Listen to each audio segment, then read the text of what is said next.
कांग्रेस महासचिव और यूपी प्रभारी प्रियंका गांधी ने लड़की हूं लड़ सकती हूं शक्ति संवाद के दौरान फिरोजाबाद में महिलाओं और लड़कियों को संबोधित किया। प्रियंका गांधी ने महिलाओं और लड़कियों से उनकी परेशानियों एवं सुझावों को साझा किया। साथ ही कांग्रेस की महिलाओं के लिए ली गई प्रतिज्ञाओं के बारे में विस्तार से समझाया। वहीं प्रियंका गांधी ने मोदी और योगी सरकार पर जमकर निशाना भी साधा। बता दें, शक्ति संवाद के दौरान प्रियंका गांधी ने सबसे पहले करीब 40 फुट लंबे पांडाल के मंच पर घूम घूम कर महिलाओं, लड़कियों और अन्य लोगों का अभिवादन किया। प्रियंका गांधी ने कहा कि महिलाओं ने बहुत सह लिया, बहुत चुप रहीं, लेकिन अब ऐसा नहीं होगा। महिलाओं को अपनी ताकत पहचाननी पड़ेगी। हमें ये समझना पड़ेगा कि हम देश की आधी आबादी हैं, फिर भी हमें राजनीति में कोई गंभीरता से क्यों नहीं ले रहा। अगर महिलाएं एक होकर वोट करेंगी तो ऐसी नौबत नहीं आएगी। कि अगर सारी महिलाएं एकजुट होकर राजनीति को बदलने की कोशिश करें और समझें कि जो आजकल जो राजनीति हो रही है कि वचन दिया उसे रखा नहीं, धर्म के आधार पर राजनीति कर ली, जाति के आधार पर वोट मांग लिए, उसके बाद आपके लिए कोई काम नहीं किया। इसीलिए मैं चाहती हूँ कि महिलाएं समझें कि किस तरह की राजनीति हो रही है और उसे बदलने के लिए शक्ति आप सब में है। इसीलिए हम चाहते हैं, हमने जो घोषणा पत्र बनाया है सिर्फ महिलाओं के लिए।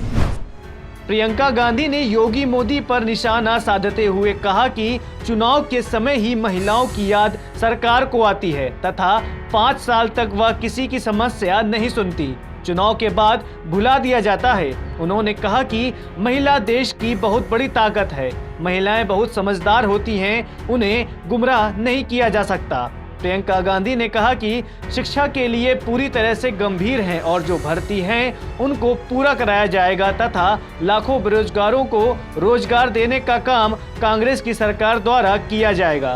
बता दें, कांग्रेस ने यूपी में 20 लाख लोगों को रोजगार देने का वादा किया, जिसमें 8 लाख रोजगार महिलाओं और लड़कियों को मिलेगा। बार बार हमने ये देखा है कि ये सरकार महिलाओं के हक को नकारती है, समझ नहीं पा रही है कि महिलाओं की क्या शक्ति है।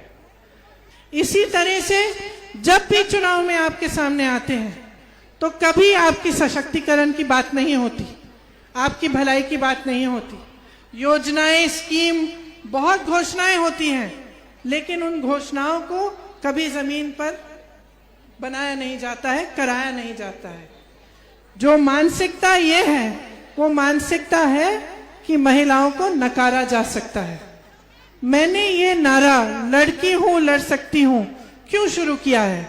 मैं कहना चाहती हूं कि अब महिलाओं को कोई नकार नहीं सकता। आप इस देश की आधी आबादी हैं। बहुत झूठ सह लिए आपने, बहुत घोषणाएं देख ली हैं और ऐसी सरकारें, ऐसी पार्टियां जो चुनाव के समय 2-3 दिन पहले घोषणा करते हैं लेकिन 5 साल से सत्ता में रहे हैं। 5 सालों से आंगनवाड़ी बहनों का, आशा बहुओं का वेतन नहीं बढ़ाया, तो आज क्यों बढ़ा रहे हैं? आज क्योंकि आपकी आवाज बुलंद हो गई है, क्योंकि कांग्रेस पार्टी की मानसिकता अलग है। हम चाहते हैं कि आप आगे बढ़ो।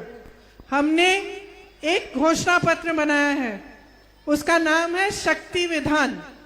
शक्ति विधान में हमने ये लिखा है कि हम आपके लिए क्या करना चाहते हैं। सेहत के लिए, आपकी सेहत को मजबूत करने के लिए उदाहरण देती हूँ। जैसे आज हर ब्लॉक में पीएचसी होती हैं, उसमें अगर महिला जाए तो उसको सिर्फ पुरुष डॉक्टर मिलता है।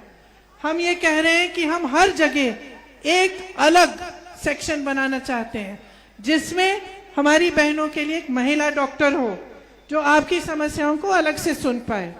इसी तरह से शिक्षा में हम कह रहे हैं कि हमें दक्षता विद्यालय बनाने हैं, हर जिले में बनाएंगे, जिससे लड़कियां वहां जा सकती हैं, शिक्षा के अलावा दक्षता की ट्रेनिंग मिल सकती है उनको, अलग अलग चीजों की, ताकि रोजगार पा पाए। हम कह रहे हैं कि जितने भी खाली रोजगार पड़े हैं, सरकारी जितनी भी भर्तियां हैं जो अभी पूरी नहीं हुई हैं, उन्हें हम पूरी करेंगे। 20 लाख लोगों को रोजगार देंगे, लेकिन हम कह रहे हैं कि इन 20 लाख में से 8 लाख रोजगार महिलाओं को मिलेंगे। Bureau report, ALP news.